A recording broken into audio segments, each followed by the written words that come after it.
Hello my dear audience. BCS চাকরির পরীক্ষা এবং ভর্তি পরীক্ষা, বলা যায় অ্যাডমিশন ইত্যাদি প্রতিযোগিতামূলক পরীক্ষার জন্য প্রিপোজিশন খুবই গুরুত্বপূর্ণ। প্রথমে আছে ভাইড অফ, যার অর্থ হলো বিহীন। ভাইড অফ বিহীন, he is vide of common sense. পাশের সেন্টেন্সগুলো একটু খেয়াল করেন। তাহলে ভাইড অফ অর্থ হলো বিহীন, he is vide of common sense.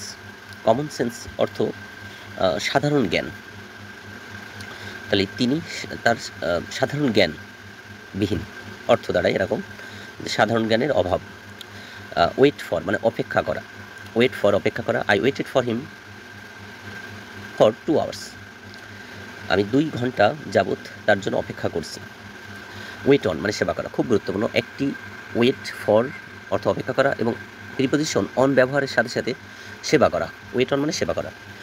পাশেই সেন্টেন্স আছে, the nurse waited on the patient, অর্থাৎ সেবিকাটি যে অসুস্থ রোগীটি আছে তাকে সেবা করছিল।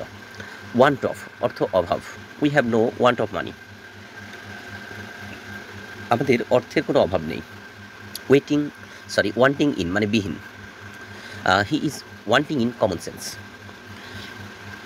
অন অফ মানে সতর্ক করা, he warned me of the danger, অর্থাৎ বিপদের সতর্কতা করেছিল, তিনি বিপদের সতর্কতা করেছিল।